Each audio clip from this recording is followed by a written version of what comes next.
जब वो होटल पहुंचे तो रत्ती ने उन्हें अपनी बाहों में भर लिया और उनका हाथ पकड़ के स्टेज तक ले आई।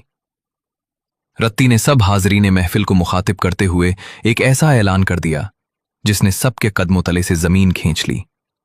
वो कहने लगी, जे और मैं शादी करने वाले हैं।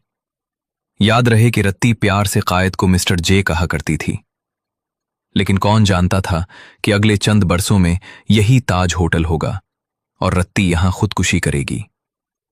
अगले बरस 19 अप्रैल 1918 को रत्ती ने बंबई की जामिया मस्जिद के इमाम मौलाना नजीर अहमद के रूबरो इस्लाम कबूल किया और अपना नाम मरियम रखा। अगले दिन मौलाना हसन नजफी ने शिया अकायद के मुताबिक दोनों का निकाह पढ़ाया। जिना साहब ने अपनी दुल्हन को 1.25 लाख रुपए बतौर तोहफा दिया। सबसे दिलचस्प वाकया ये था कि जब दुल्हा का दुल्हन को अंगूठी पहनाने का वक्त आया तो मालूम पड़ा कि जिना साहब अपनी बेपनाह मसरूफियात में अंगूठी खरीदना ही भूल गए हैं।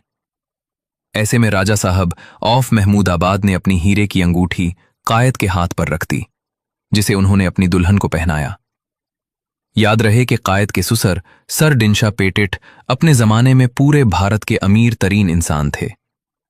भारत में टेक्सटाइल इंडस्ट्री की बुनियाद रखने वाली पेटिट फैमिली ही थी। सर डिंशा कायद से उम्र में सिर्फ 3 साल बड़े थे। जैसे ही बेटी की शादी की खबर सर डिंशा पेटिट तक पहुंची, उसने अपनी इकलौती बेटी को हमेशा के लिए अपनी जायदाद से आग कर दिया। उसने जिना साहब पर अपनी बेटी को भगाने और गुमराह करके शादी करने का इल्जाम भी लगाया। अदालत में जब जज ने पूछा, मिस्टर जिना, क्या आपने रत्ती को उनके घर से अगवा किया है?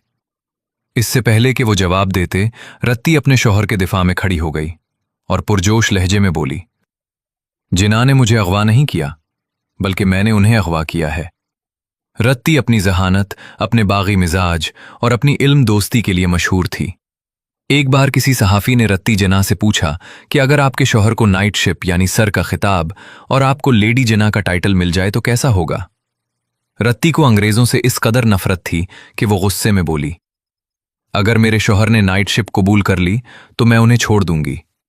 शादी के इब्तिदाई बरस बहुत खुशगवार गुजरे। ये कपल हनीमून के लिए चंद दिन नैनीताल में राजा साहब ऑफ महमूदाबाद के महल में रहा।